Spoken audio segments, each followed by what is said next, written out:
मैं doctor Hakim Aslam Javed, word of Unani channel से। आप हमारे channel word of Unani with Hakim Aslam Javed को ज़्यादा से ज़्यादा सब्सक्राइब कीजिए और यूनानी को घर घर तक पहुंचाने में हमारी मदद कीजिए।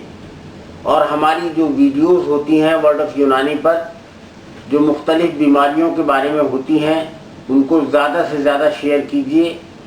बहुत बहुत शुक्रिया।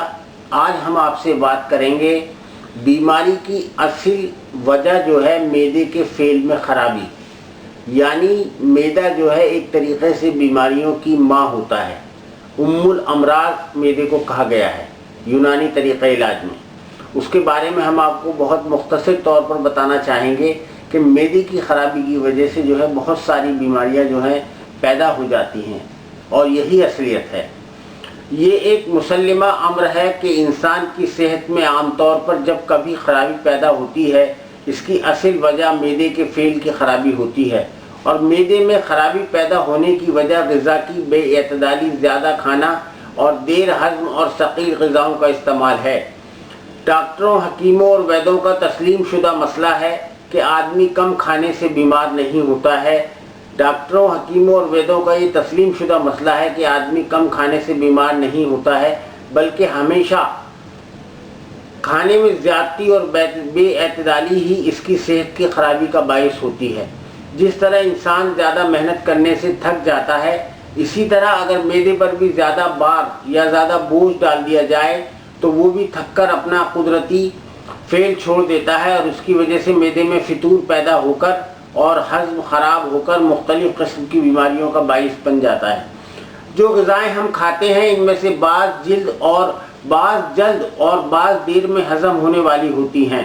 यूरोप के फाजिल डॉक्टरों की तहकीक है कि आम तौर पर हज़म का फेल 6-7 घंटे में ख़त्म हो जाता है। यानी जो हमारा डाइजेशन होता है वो 6-7 घंटे में पूरा हो जाता है। आम लोग अपनी नावाक़फ़ियत की वजह से ये ख्याल करते हैं कि अगर हम ज़्यादा मकदार में खाएंगे तो ज़्यादा ताकत पैदा होगी। याद रहे कि ये ख्याल करते हैं कि हम जो कुछ अंधाधुंध पेट में भर लेंगे, मैदा इस बात पर मजबूर है कि वो ज़रूर इसे हज़म कर ले। लेकिन जिस तरह मिलों और कारखानों में जब मजदूरों से कम उजरत पर ज़्यादा देर तक काम लिया जाता है तो वो तंग आकर हड़ताल कर देते हैं और काम करने से क़तई इनकार कर देते हैं, और इस वजह से मालिकों को कारखाने को बंद कर देना पड़ता है। इसी तरह मैदा भी ज़्यादा बोझ पड़ने की वजह से अदम ताउन शुरू करके अपना काम बंद कर देता है और इंसान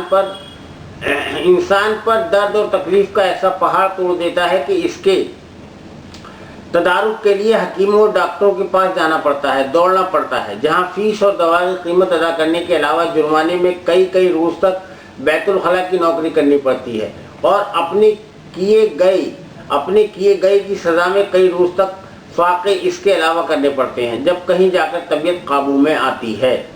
खुदा ने ग़िज़ाएँ इसलिए पैदा की हैं कि इंसान एतदाल से उन्हें मसरफ़ में लाकर ज़िंदगी से रिश्ता कायम रख सके, लेकिन हमने इसके बरक्स ज़िंदगी का मकसद सिर्फ खाना तसव्वुर कर लिया है, और फिर खाने में मुफीद सेहत होने के ख्याल की बजाय ज़बान के चटखारे का पहलू हमेशा नुमाया रहता है। सादा और जूद हज़म ग़िज़ा इस्तेमाल करने के बजाय सक़ील, रोगनदार और देर हज़म ग़िज़ा को तरजीह दी जाती है। फिर एक वक्त में जब तक 5-7 किस्म के खाने पेट के तंदूर में आग बुझाने के लिए न डाले जाएँ, हम ये समझते हैं कि हमने कुछ खाया ही नहीं।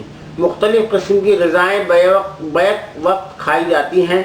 इनमें से बाज़ जूद हज़म होती हैं और बाज़ ऐसी सक़ील के 6-7 घंटे में भी अच्छी तरह हज़म नहीं होती।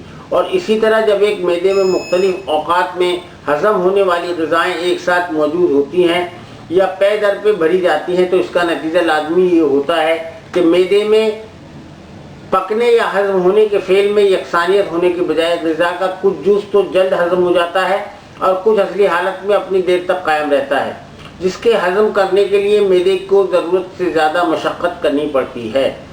तो इस वजह से मैदे में पूरे तौर पर मैदा जो है अपना काम पूरे तौर पर नहीं कर पाता और उसकी क़ुव्वत जो है रफ्ता रफ्ता कम हो जाती है। और अगर इस पर भी हम अपने रवैये में एतदाल पैदा करने की कोशिश नहीं करते तो आखिरकार यही हालत बहुत ही मौलिक बीमारियों का पेश ख़ीमत साबित होती है। सेहत कायम रखने का बेहतरीन उसूल यही है کہ ایک وقت میں انسان کو صرف ایک ہی قسم کی غذا کھانی چاہیے، اور وہ بھی مقررہ وقت پر اور مناسب مقدار میں، اور یہ تندرست رہنے کا بہترین اصول ہے جس پر ہم بدقسمتی سے ہم نے عمل کرنا چھوڑ دیا ہے۔ اس لیے آج کل جو ہے آپ کہیں شادی میں جاتے ہیں، کسی پارٹی میں جاتے ہیں، یا کوئی فنکشن آپ کے یہاں ہوتا ہے، تو آپ مختلف قسم کی بہت ساری غذائیں ایک ساتھ کھا لیتے ہیں۔ تو اس لیے جو ہے یہ بہت ساری غذاؤں کو ایک ساتھ نہیں کھانا چاہیے، اور ایک وقت میں ایک ہی غذا اگر کھائی جائے اور مناسب مقدار میں کھائی جائے، اعتدال کے ساتھ کھائی جائے تو بہتر رہتا ہے۔ کیونکہ ہمیں اپنے معدے کے اگر ہم دو حصے کریں، ایک میں کھانا، ایک حصے میں کھانا ہو، ایک حصے میں پانی ہو، تو یہ بہتر رہتا ہے۔ اور ہمارے مذہب اسلام میں بھی یہ کہا گیا ہے کہ غذا مطلب مناسب مقدار میں کھائیں، مطلب تھوڑا سا جو ہے ہمیں اپنا پیٹ خالی چھوڑ دینا چاہیے، یہ اچھا رہتا ہے، اس سے بیماریاں جو ہے نہیں ہوتی ہیں۔